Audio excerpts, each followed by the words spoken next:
Ada resiko yang harus diambil, tapi menurut saya itu harus dan layak dilakukan, karena saya juga ingat ada satu ungkapan Cak Lontong, hidup yang tidak dipertaruhkan tidak akan pernah dimenangkan. Dan untuk memulai hal yang baru, mencoba sesuatu yang lain, yang memang terkadang kita harus berani mempertaruhkan apa yang kita punya.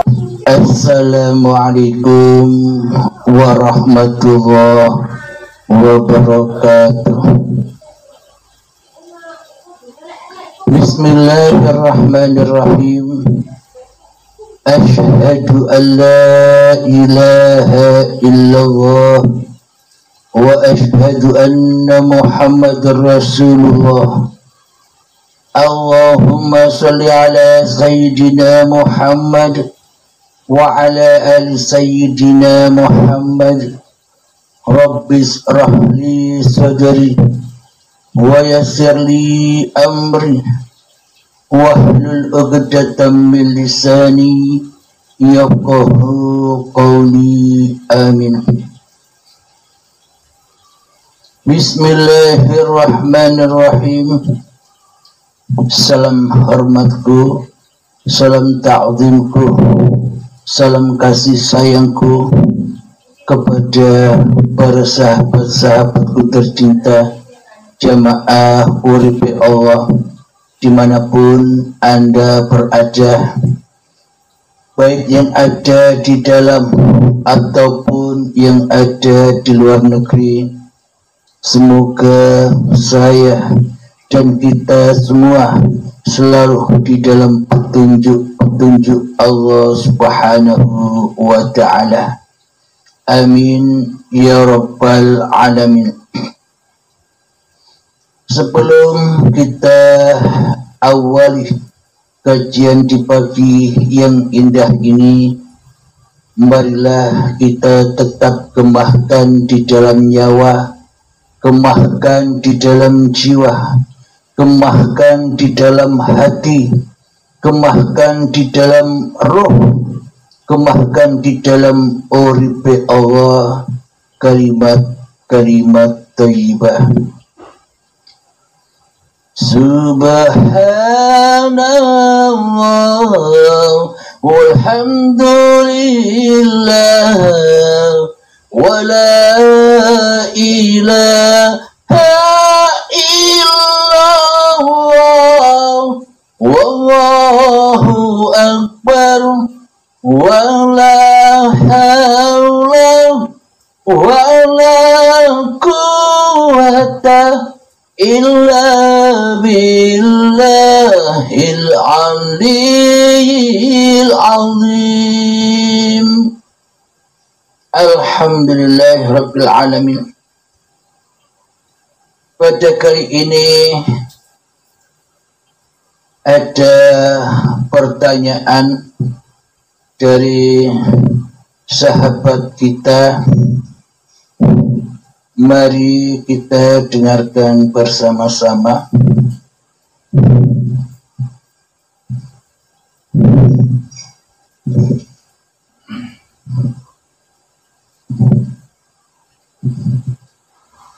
Alhamdulillahirabbil alamin.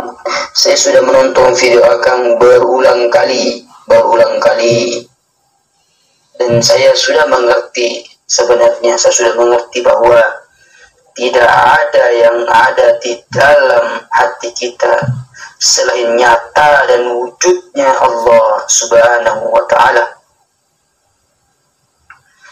Tidak ada yang bergerak dan diam, adalah semua kehendak Allah yang sang maha hidup atau hayatullah yang dihidupi, yang menghidupi badan-badan ini.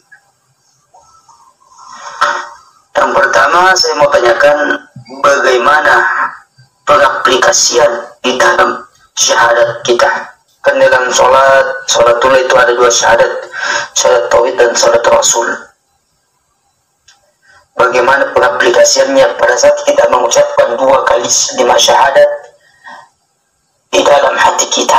Pada saat kita mengucapkan asyhadu an la ilaha illallah, maka apa yang diucapkan oleh hati kita, apakah dimaknai apa yang kita diucapkan oleh mulut zahir ini atau dirasakan apa yang diucapkan oleh mulut zahir ini. Bagaimana pengaplikasiannya Kang Halim? Semoga bisa dijelaskan secara gamblang supaya di dalam sholat kami ini artinya murni, nyatalah bahwa sholatnya adalah sholatullah, bukan sholatnya badan-badan ini lagi. Terus yang kedua yang saya mau tanyakan, semoga Kang Halim ikhlas dan ridho sama kehendak Tuhan, berbagi ilmu kita dan ma'rifat. Perlu bertanya, kan semua ilmu artinya bersanad dari Rasulullah Sallallahu Alaihi Wasallam. Maaf ini Kang Halim, saya mau tanya, kan tentu kita sebagai murid harus bertanya, bukan kita meragukan bahwa ilmu ini apa tidak, tentu ilmu ini ilmu yang tertinggi di dalam hakikat dan ma'rifat, karena ilmu yang mensucikan wujud dan nyatanya Allah di dalam hati kita. Saya bertanyakan sanadnya supaya di dalam diri ini tidak ragu lagi sanad-sanad keilmuannya. Apakah kan semua sanad itu semua bersanad sampai ke Rasulullah SAW, dan bab kesucian ini sanadnya dari mana Kang Halim? Apa dari sahabat baginda Ali, apa Umar, apa Utsman dan Abu Bakar Siddiq? Terima kasih Kang Halim. Semoga pertanyaan saya memberi jawaban supaya, kenapa saya bertanya begitu, supaya saya bisa juga mengajarkan melalui Tuhan, melalui Allah, mengajarkan ke keluarga-keluarga saya sendiri bab kesucian. Soalnya banyak lagi orang yang mengenal Allah Subhanahu wa Ta'ala yang nyata, yang hidup di dalam diri kita ini. Makanya kan tentu mereka tanyakan nanti, dari mana kamu belajar, apa sanadnya, apa babnya. Jadi saya juga menyampaikan nanti ke teman-teman, ke keluarga saya bahwa sanadnya ini, babnya ini, dan sanadnya dari ini dan bersambung ke Rasulullah Sallallahu Alaihi Wasallam. Terima kasih Abang Halim ilmunya. Semoga Abang Halim dan keluarga diberi keberkahan oleh Allah. Amin ya Rabb. Sang Maha Hidup yang menghidupi. Amin ya Rabbal Alamin. Alhamdulillahi Rabbil Alamin. Sudah kita dengarkan bersama pertanyaan dari sahabat kita. Pertanyaan yang pertama, bagaimanakah cara mengaplikasikan paparan yang ada di uripe Allah ini? Dan yang kedua, dari manakah sanad-sanad keilmuan yang selama ini dipaparkan? Kok selama ini tidak pernah tahu pemaparan seperti ini? Anda jangan heran, saya pun juga tidak pernah tahu dari guru mana, dari manusia mana pemaparan ini saya dengar. Karena sesungguhnya sebelumnya pun juga belum pernah saya dengar. Sejak 2004 yang lalu, saya dan istri selalu mencari kebenaran di dalam bertuhan ini, berguru ke sana kemari, baiat ke sana, baiat kemari, tapi selama ini tidak sampai mengena di hati, karena selama ini banyak kiasan-kiasan, banyak sanipan-sanipan, lambang-lambang saja yang diajarkan, yang disampaikan oleh para guru itu. Sehingga tak satu pun guru bangsa manusia menuturkan, menyampaikan segamblang ini sebelumnya. Alhamdulillahirabbil alamin.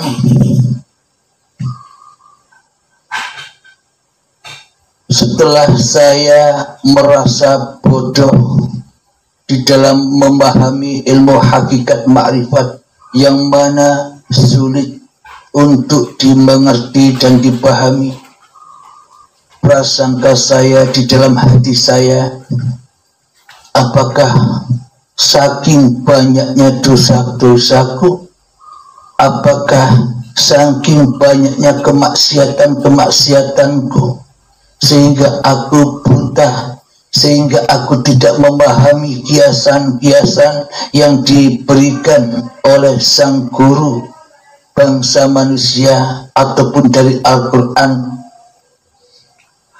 tidak sampai memahamkan diri saya. Bahkan kami sempat cemburu dengan kakak-kakak seperguruan yang kelihatannya sudah memahami apa-apa yang dipaparkan oleh sang guru. Namun kami Abdul Halim menyadari kebodohan, mungkin banyak maksiatnya di saat yang lalu, sehingga hati ini sangat amatlah kotor sekali. Alhamdulillahirabbil alamin, dengan berjalannya waktu, ketika suatu saat dihancurkan kehidupan saya oleh Allah, dihabiskan apa-apa yang saya miliki oleh Allah, rumah dihabiskan, harga diri dihabiskan, hutang-hutang tidak habis, malah tambah banyak. Saat itulah saya dibaiat langsung oleh Allah dengan cara diminta semua apa-apa yang aku bangga-banggakan selama ini. Diminta semua apa yang sudah saya kumpul-kumpulkan selama ini.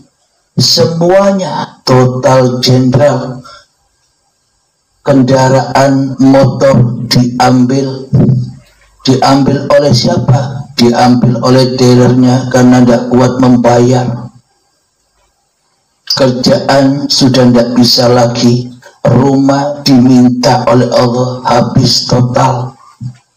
Itulah pelajaran hikmah yang teragung bagi diri saya.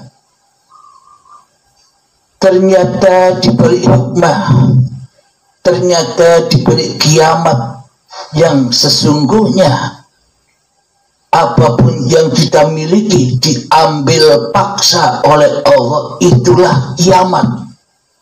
Saat itulah dibangkitkan kesadaran saya bahwa saya ini bukan apa-apa dan bukan siapa-siapa. Itulah hari kebangkitan itu. Kebangkitan dari sosoknya Abdul Halimnya yang dulu merasa dirinya yang wujud. Kebangkitan dari sosok Abdul Halimnya dulu yang merasa diri Abdul Halimnya yang hidup.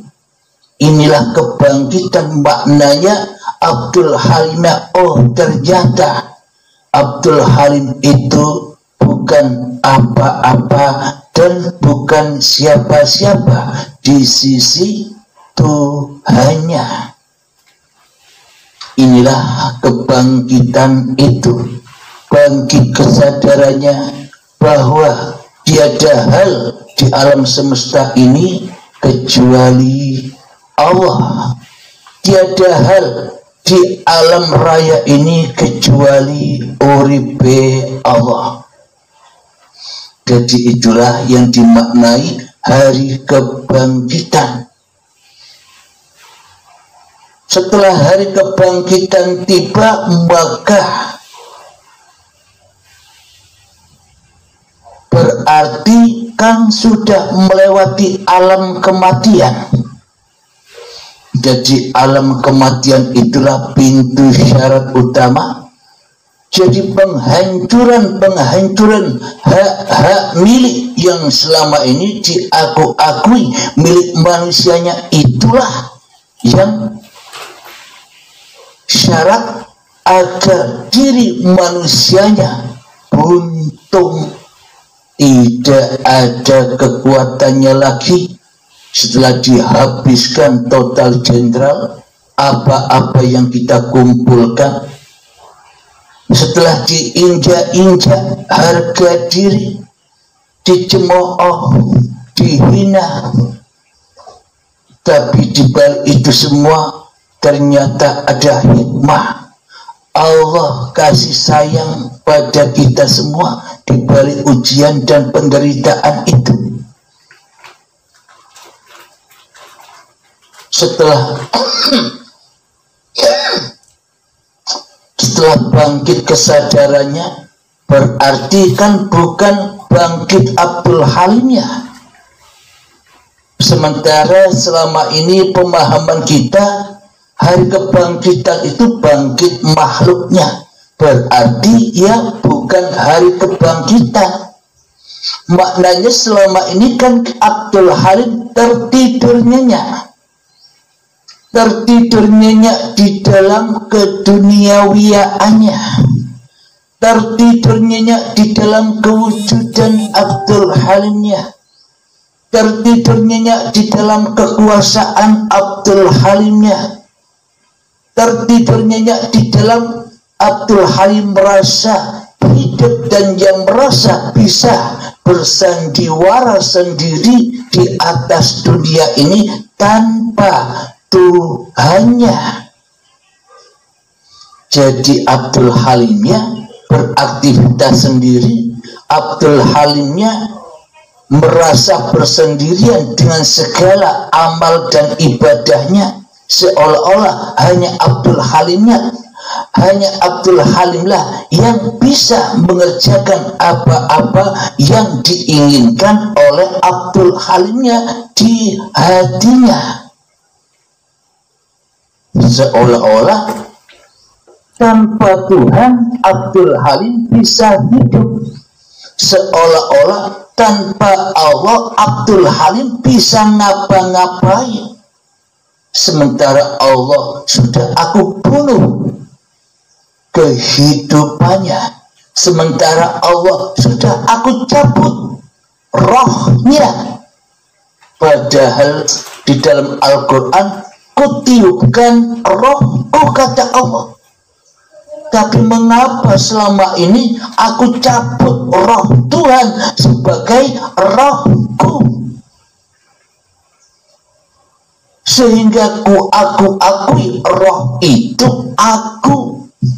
Inilah kebutaan mata hatiku selama ini, sehingga aku Abdul Halim tersesat jauh dari jalan-jalan Tuhanku, tersesat jauh dari uripe Allah yang aku akui sebagai uripe Abdul Halimnya selama ini.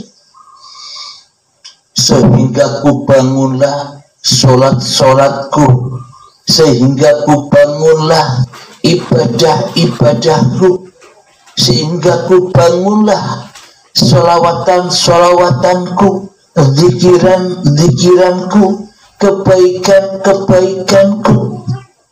Oh, ternyata semakin ku bangun sholat-sholatku, oh ternyata semakin ku bangun ibadah-ibadahku, oh ternyata semakin ku bangun memperbanyak sholawatan-sholawatanku, oh ternyata ketika ku bangun zikiran-zikiranku, usaha-usahaku, kekuatan-kekuatanku di dalam kehidupan ini, malah aku semakin jauh dan jauh dari Tuhanku. Allah semakin goib dan semakin goib. Allah semakin mati dan semakin mati buatku di hatiku. Yang hidup hanyalah aku, yang berkuasa hanyalah Abdul Halim. Sementara Abdul Halim tak butuh Allah, karena Abdul Halim lebih cinta mewujudkan, mempertuhankan Abdul Halimnya sendiri di hatinya daripada mewujudkan pencipta Abdul Halim di hatinya. Semakin aku merasa bangga dengan amal-amalku, semakin aku bertambah merasa mulia dengan ilmu-ilmuku. Oh, ternyata semakin jauh dan semakin jauh jiwaku kepada Tuhanku selama ini. Alhamdulillahirabbil alamin. Jadi sebelum saya jawab tentang bagaimana pengaplikasian tentang ini semua, saya jawab pertanyaan yang kedua dulu, yakni dari mana sanadnya. Coba kita hayati bersama. Seumpama sanad-sanad itu melalui badan-badan, badan ini bin ini, badan ini bin ini, badan ini bin ini, melalui manusia. Coba kita pikirkan bersama, coba kita hayati bersama, apakah bisa menjamin orang-orang yang bersanad itu, apakah bisa menjamin orang-orang yang merasa bangga dengan sanad-sanadnya, apakah bisa menjamin orang yang merasa mulia dengan sanad-sanadnya, orang itu kenal Allah, kembali kepada Allah, sementara manusianya masih bangga dan merasa mulia dengan dirinya di hatinya? Silakan Anda renungkan sendiri, hayati sendiri, tafakuri sendiri, dan jawab sendiri. Hanya Anda yang bisa menjawab. Jadi sebenarnya sanad, sambungan, apakah selain Allah bisa bersanad? Apakah selain uripe Allah bisa hidup sendiri? Apakah selain Allah bisa urip sendiri, individu sendiri? Bin ini, bin itu, sampai kepada Kanjeng Nabi Muhammad. Jadi jelasnya di sini, karena ini dulu saya dapatkan bukan dari sosok manusia. Maknanya tanpa Allah apakah manusia? Tanpa Allah apakah Abdul Halim bisa memaparkan ini semua? Jadi saya sendiri pun pribadi selama ini ya juga heran, kok bisa begini, kok bisa menerangkan begini begitu. Saya pun tidak mau tahu, karena ini bukan kehendak saya, karena ini bukan ilmu saya, karena ini bukan milik saya. Buat apa saya pusing-pusing dari mana ilmu ini datang? Bila ilmu ini saya dapatkan dari guru-guru bangsa manusia, maka selamanya tak akan pernah ada keterangan-keterangan segamblang ini ada di YouTube dan Anda terima dan Anda perdengarkan selama ini. Bila ini ilmu dari sanad-sanad bangsa manusia, coba kita hayati bersama, coba kita renungkan bersama, coba kita pikirkan bersama.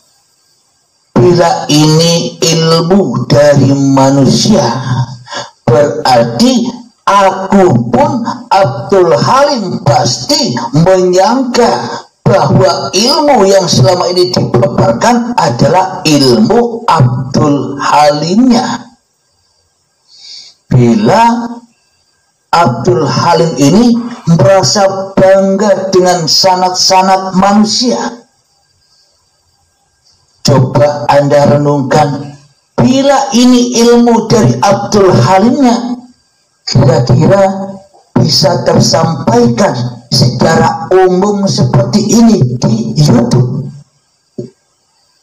Bila ini ilmu-ilmu Abdul Halimnya, apakah ini bukan ilmu yang sangat amat mahal?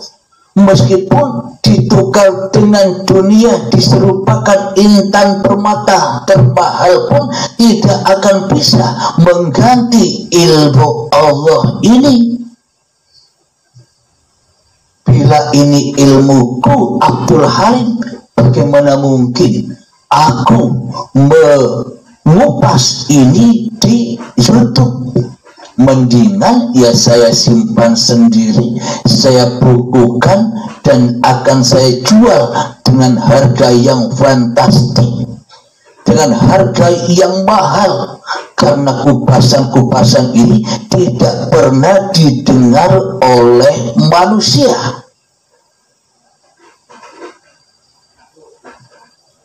Akan tetapi saya sadar ini bukan ilmu Abdul Halim, bukan ilmu saya. Tanpa uripi Allah, apakah ada ilmu? Tanpa Allah, apakah ada perkataan kalam? Tanpa Allah, apakah ada pemaparan seperti ini? Ini yang Abdul Halim sadari, bahwa sesungguhnya Abdul Halim ini hanyalah makhluk yang tidak bisa apa-apa. Jadi sebagai tanda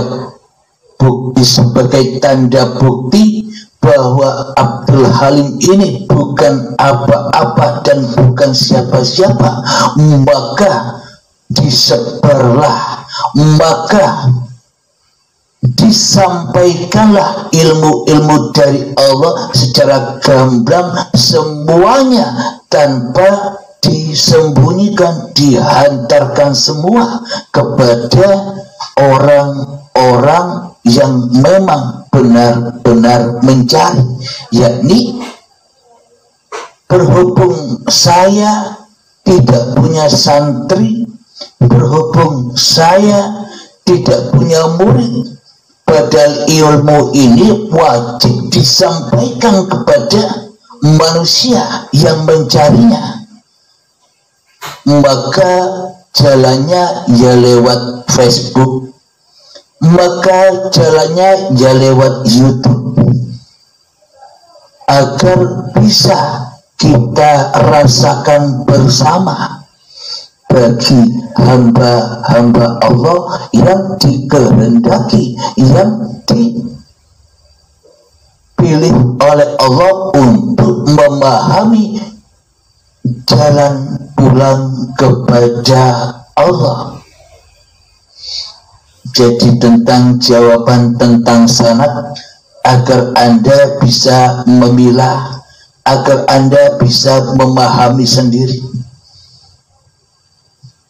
Jadi sanad dari pemaparan ini adalah dari kemurnian hidup yang ada pada hidup Kanjeng Nabi Muhammad, dan dari hidup yang ada pada para nabi-nabi terdahulu.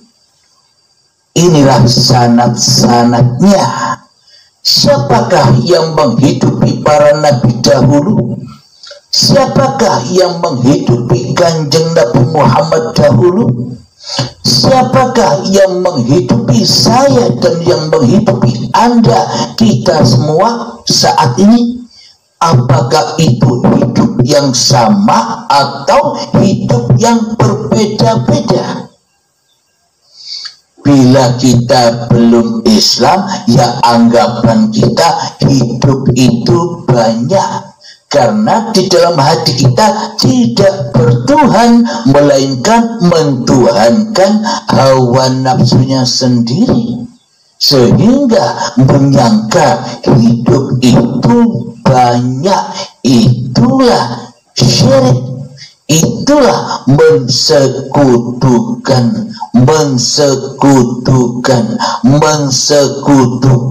Allah dengan makhluk.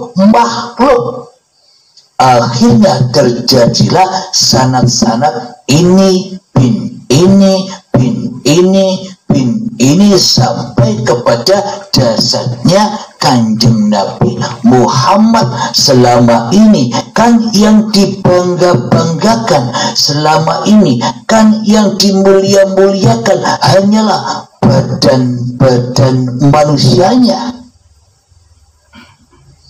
Kira-kira bila manusia membangga-banggakan dirinya, kira-kira bila manusia memulia-muliakan dirinya, kira-kira kenal Allah? Anda jawab sendiri.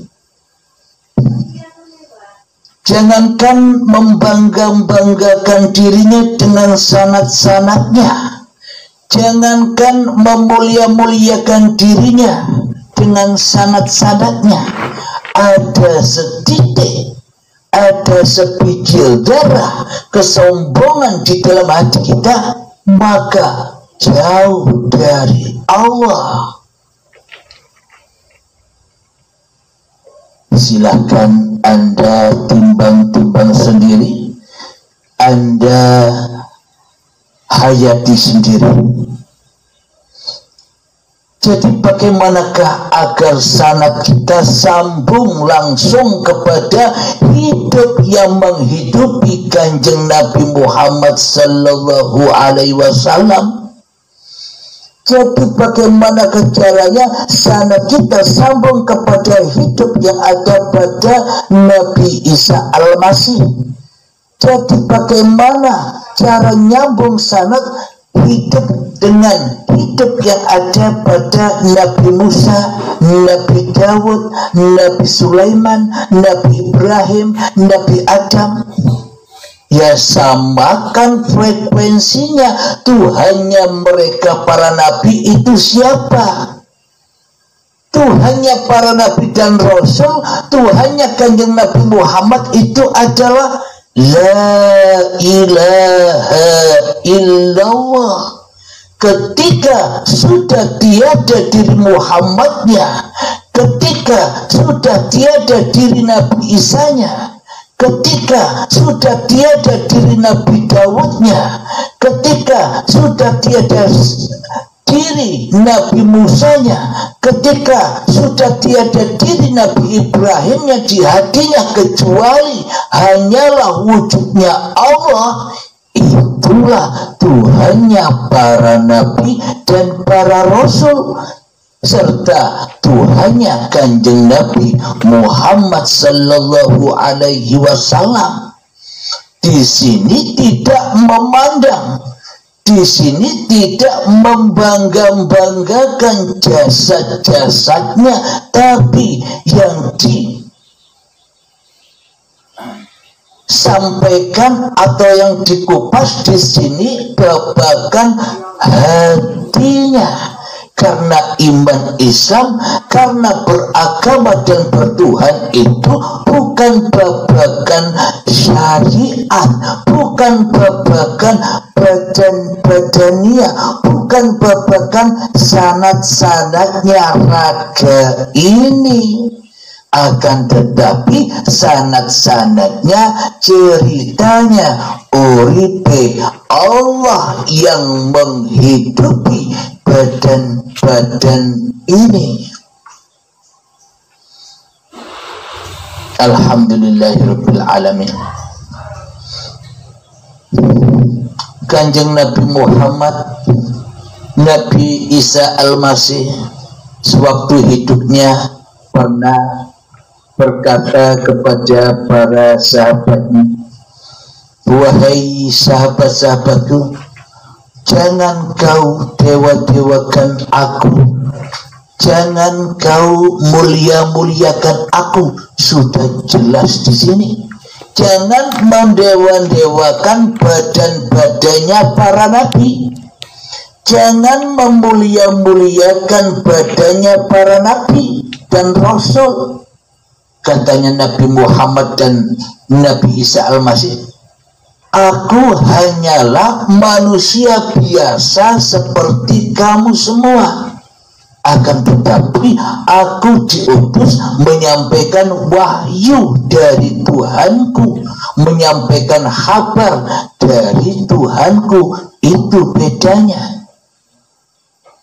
Manusianya ya sama. Jangan engkau mendewa-dewakan aku. Berarti di sini kan jangan mensanad-sanadkan, memulia-muliakan, membangga-banggakan badan-badan ini, bin ini, bin ini, bin ini. Sebenarnya kan demikian. Akan tetapi apa kata Kanjeng Nabi Muhammad? Akan tetapi apa kata Nabi Isa? Dewakanlah, pertuhankanlah Tuhanku dan Tuhanmu. Apa maknanya? Pertuhankanlah hidup yang menghidupi aku dan hidup yang menghidupi dirimu. Inilah sanadnya Kanjeng Nabi Muhammad langsung kepada uripe Allah. Alhamdulillahirabbil alamin. Jadi itulah jawaban tentang babakan sanad-sanad. Bisa Anda aplikasikan sendiri dari mana sanadnya. Kemudian pertanyaan yang pertama itu jawaban pertanyaan yang kedua tentang dari mana sanadnya. Pertanyaan yang pertama adalah bagaimanakah cara mengaplikasikannya? Cara mengaplikasikannya, bila diri kita Abdul Halim masih wujud menjadi manusia, masih hidup menjadi manusia, masih merasa berkuasa atas sebagai manusia, bagaimana bisa mengaplikasikannya? Sementara Abdul Halimnya masih menjadi Tuhan daripada dituhani oleh Tuhan yang telah menciptakannya, yang selamanya tak bisa beraplikasi kecuali mengaplikasikan sanad-sanadnya hawa nafsu Abdul Halim sendiri selama ini.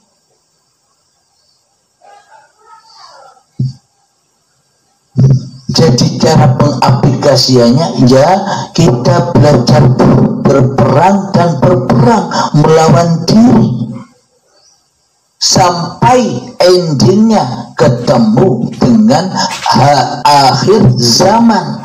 dengan hari akhir sampai kiamatnya dirimu, sampai kau tinggalkan harta-hartamu, sampai kau tinggalkan harga-harga dirimu, sampai kau tinggalkan cinta-cintamu yang selain Allah selama ini, sampai kau tinggalkan jasad-jasadmu, sampai kau tinggalkan hidup-hidupmu. Maka setelah kematianmu datang di saat lagu zuhudmu, maka itulah yang dikatakan hari akhir, hari kiamat. Bagi siapa? Bagi tiap-tiap diri manusia yang sudah sampai kepada kematiannya. Jadi yang dimaksud iman kepada hari kiamat itu bukan iman dengan hari kiamat yang tidak ada selama ini, belum terjadi. Jangan salah kaprah, jangan salah sangka. Itulah yang membuat manusia terbelenggu terus dengan hawa nafsunya, karena hanya memandang, hanya membangga-banggakan yang luar saja. Sedangkan kiamat yang di luar itu bukan urusan manusia. Kanjeng Nabi Muhammad saja ketika suatu saat berkumpul dengan sahabat-sahabatnya, ada malaikat Jibril yang menyerupai manusia langsung datang duduk di depan Nabi dan melekatkan lututnya kepada lututnya Nabi Muhammad seraya bertanya, Muhammad, aku bertanya, kapan datangnya hari kiamat itu? Kemudian Nabi Muhammad terdiam sejenak. Akhirnya ada jawabannya, kiamat itu hanyalah urusan Tuhanku. Kiamat yang di luar itu maknanya. Jadi kiamat yang kita sangka-sangka selama ini, hancurnya langit dan bumi, hancurnya gunung-gunung, tumpahnya lautan, itu jangan kita pedulikan kapan datangnya. Karena itu bukan urusan manusia, itu urusannya Allah. Jika iman kepada hari kiamat itu yang dipegang, maknanya iman kepada hari kiamat itu yang kiamat yang di luar itu yang harus disaksikan, maka tentunya ya tidak ada para nabi, maka tentunya tidak ada para rasul, maka tentunya tidak ada para aulia bila kiamatnya belum datang. Kenapa? Karena belum menyaksikan, karena belum mengalami kiamat itu sendiri. Coba Anda hayati.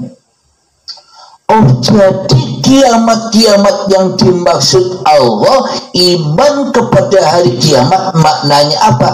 Iman kepada bahwa dirimu itu sebenarnya mati.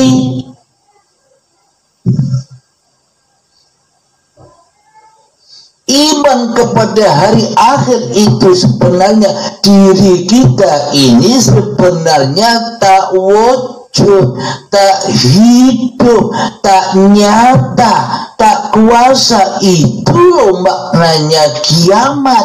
Beriman kepada bahwa dirimu itulah yang gaib, yang wujud hanya Allah. Alladzina yu'minuna bil ghaibi. Orang-orang mukmin itu adalah orang yang percaya bahwa sebenarnya dirinya itu gaib. Masa Allah itu gaib? Masa diri kita ini wujud?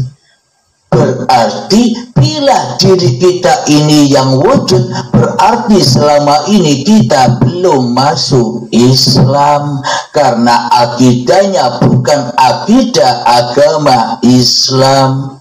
Karena di dalam Islam ajarannya wujud kita baka, yang wujud hanya Allah, yang tak wujud selain Allah. itu ajaran Allah, itu ajaran Islam. Berarti kan kita selama ini belum masuk Islam jiwanya.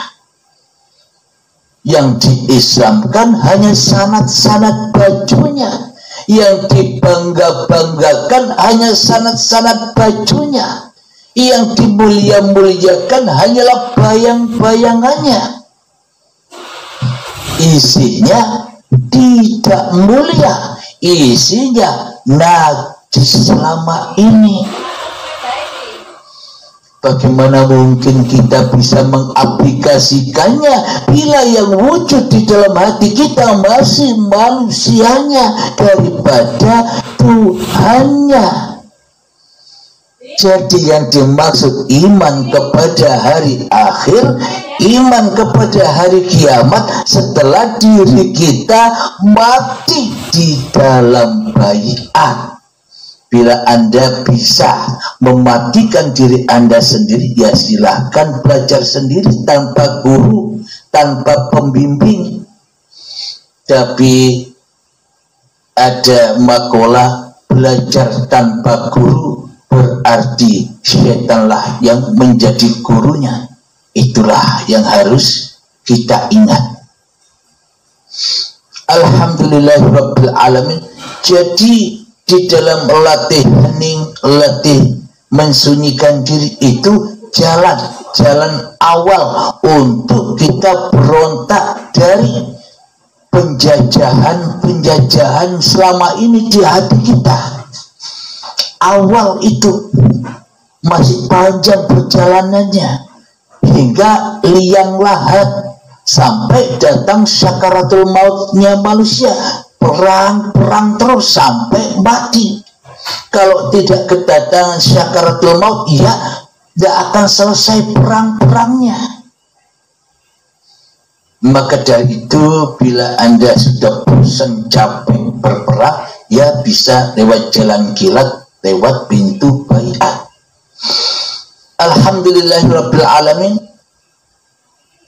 Bagaimana cara mengaplikasikannya? Sementara di dalam hati kita yang jadi Tuhan selamanya, ya tidak bisa mengaplikasikannya.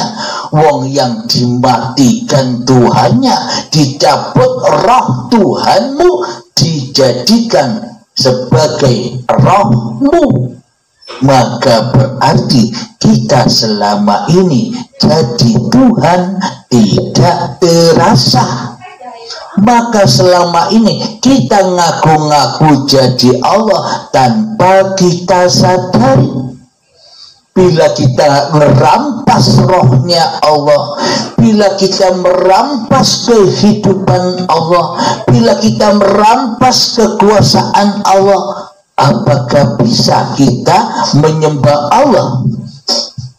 Sementara diri kita mentuhankan awake dewe.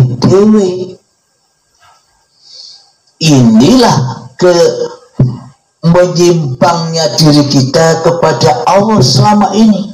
Kenapa? Karena hati kita keras melebihi kerasnya batu, sehingga kita berada di dalam nerakanya Allah yang panas dan yang memanaskan.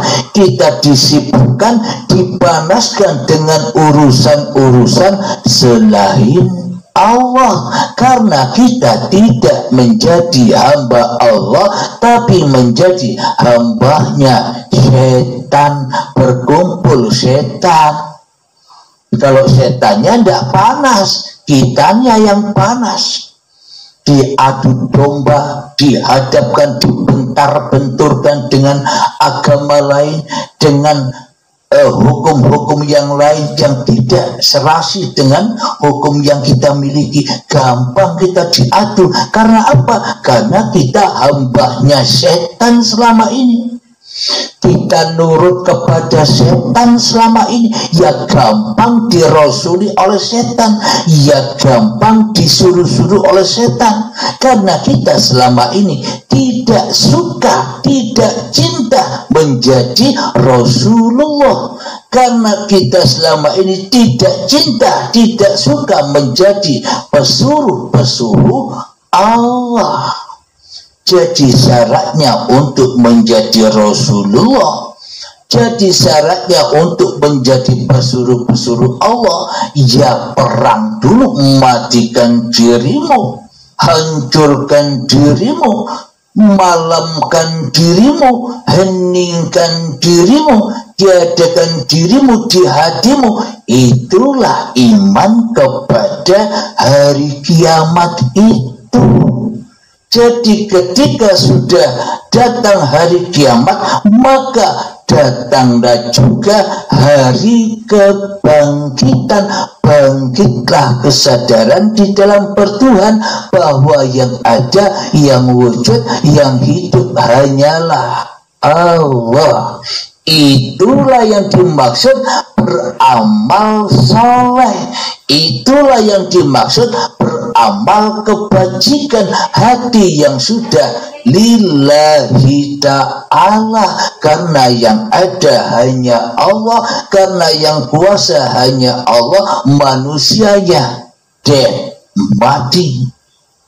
Itulah yang dimaksud hamba Allah, itulah yang dimaksud aplikasinya. Jadi bukan manusianya yang bisa mengaplikasikannya. Jadi bagaimana cara mengaplikasikannya? Ya coba perang terus, nanti dapat ilmu dari Allah di dalam peperangan itu, dapat bekal-bekal dari Allah di dalam peperangan itu. Ketika kita kurang menjadah wajadahnya, ketika kita masih cinta dengan harta-harta yang kita kumpulkan, ketika kita masih cinta dengan ilmu-ilmu yang sudah kita miliki, ketika kita masih cinta dengan amal-amal yang sudah kita kerjakan, ketika kita masih cinta kepada badan-badan ini, ketika kita masih cinta kepada hidup kita ini, selamanya kita tak bisa mengaplikasikannya. Hanya capek-capek saja. Maka dari itu di dalam keheningan, di dalam kita berperang untuk menggapai jalan fisabilillah, maka relakan, ridhokan semuanya bahwa kita ini tak punya apa-apa.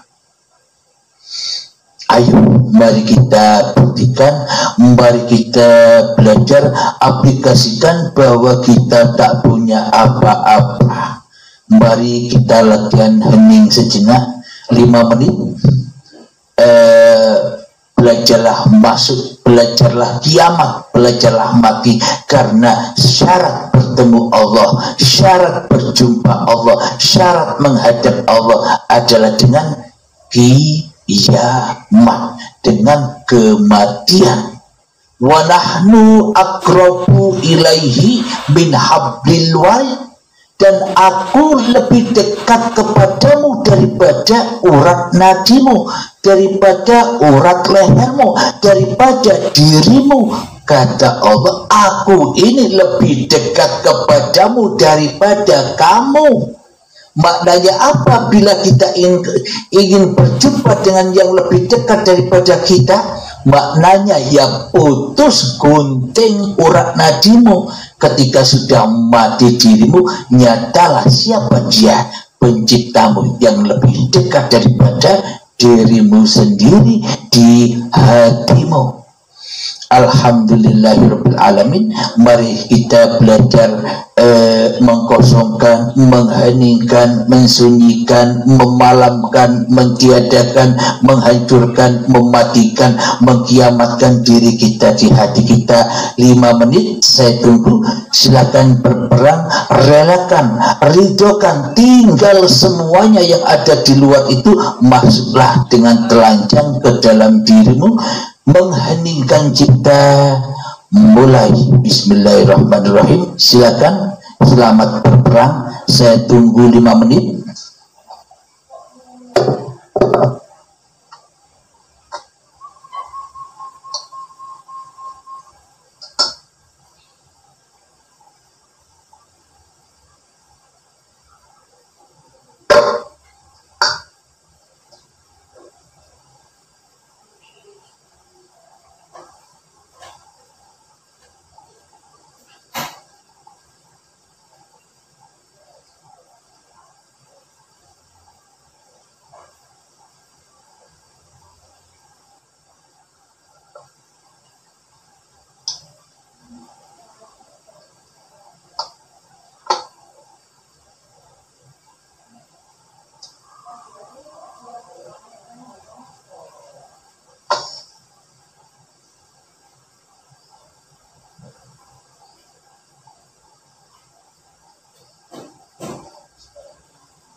Alhamdulillahirrabbilalamin, mengheningkan cipta selesai.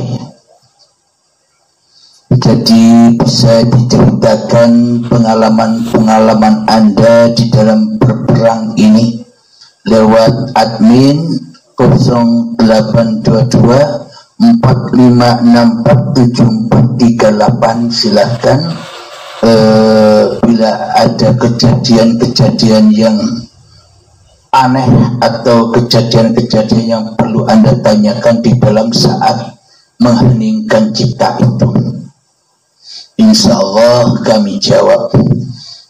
Alhamdulillahirrabbilalamin. Jadi untuk pengaplikasian itu harus dengan rela, ridho bahwa diri kita sebenarnya tidak ada. Terus kalau kita tidak ada, terus kalau kita tidak wujud, terus kalau kita tidak hidup, apa bisa kita mengaplikasikannya? Selama kita merasa bisa mengaplikasikannya, ya selama itu pula kita tak bisa mengaplikasikannya. Karena manusia berbangga-bangga diri dengan aplikasi hawa nafsunya, selamanya manusia tak mau mati, selamanya manusia takkan pernah berjumpa dengan kiamatnya sendiri-sendiri. Alhamdulillahirrabbilalamin. Jadi maka jelaslah dua pertanyaan tadi. Bagaimana cara mengaplikasikan paparan-paparan firman Allah dan dari mana sanad-sanadnya? Apakah mungkin manusia bersanad? Apakah mungkin badan-badan ini bersanad? Bila tanpa yang menciptakan sanad, bila tanpa yang menciptakan badan. Jadi jangan pernah lagi membangga-banggakan badan-badanmu. Jadi bertaubatlah dari membangga-banggakan ilmu-ilmumu. Jadi bertaubatlah dari membangga-banggakan amal-amalmu, dan endingnya jangan bertaubatlah dari membangga-banggakan hidup dan badanmu, karena semua itu sesungguhnya bukan manusia. Apakah kita tahu bahwa diri kita ini adalah manusia tanpa Allah? Apakah kita tahu bahwa diri kita bernama Abdul Halim tanpa uripe Allah? Silakan dipahami, silakan dihayati. Berarti lebih mulia mana antara jasad dan hidup? Lebih mulia mana antara uripe Allah dengan yang diuripi manusia ini? Alhamdulillahirabbil alamin. Semoga pemaparan ini dapat kita pahami dengan mudah, dapat kita aplikasikan dengan mudah dengan pertolongan Allah Subhanahu wa taala. Amin ya rabbal alamin. Bagaimana cara kita mendapatkan pertolongan Allah? Ya jangan jadi Allah, biar Allah yang menolong. Bila kita masih wujud, bila kita masih hidup, bila kita masih merasa berkuasa, dan bila kita masih menjadi Allah, bagaimana mungkin Allah menolong kita? Ya Allah akan membiarkan kita teradab dengan diri kita sendiri. Kita terzalimi oleh kezaliman kita sendiri selama ini. Alhamdulillahirabbil alamin. Semoga saya khususnya dan kita semua, para sahabat-sahabatku yang kucintai, semoga kita tetap di jalan fisabilillah. Amin ya rabbal alamin. Sebelum kita akhiri, marilah kita gemahkan sholawat dolimin daf'ul bala, agar kita taubat dari zalim-zalimnya hati kita selama ini, agar lahirlah, agar bangkitlah Muhammad yang selama ini terpendam di hati kita. Kalau tidak bangkit Muhammadnya, kalau tidak bangkit kerasulannya setelah kematian diri kita, mana mungkin kita bisa menyaksikan ati Allah wa ati ar-rasul. Allahumma salli ala sayyidina Muhammad wa ashdili zalimin bi zalimin. Allahumma salli ala sayyidina Muhammad wa ashghili zalimin bi zalimin wa ahrijna min bainihim salimin wa ala alihi wa sahbihi ajma'in. Alhamdulillahirabbil alamin. Allahumma ya qadiyal hajat, Allahumma ya mujibad da'awat, Allahumma ya rafi'ad darajat, Allahumma ya muhillal muskilat, Allahumma ya syafiyal amrad, Allahumma ya kafiyal muhimmat, Allahumma ya dafi'al baliyat, Allahumma khtim lana bil iman, Allahumma khtim lana bil islam, bijahi sayyidil mursalin. Rabbana atina fid dunya hasanah wa fil akhirati hasanah wa qina adzabannar. Wa sallallahu ala sayyidina Muhammad wa ala alihi wa sahbihi wa sallam. Walhamdulillahi rabbil alamin. Akhir kalam. Assalamualaikum warahmatullahi wabarakatuh.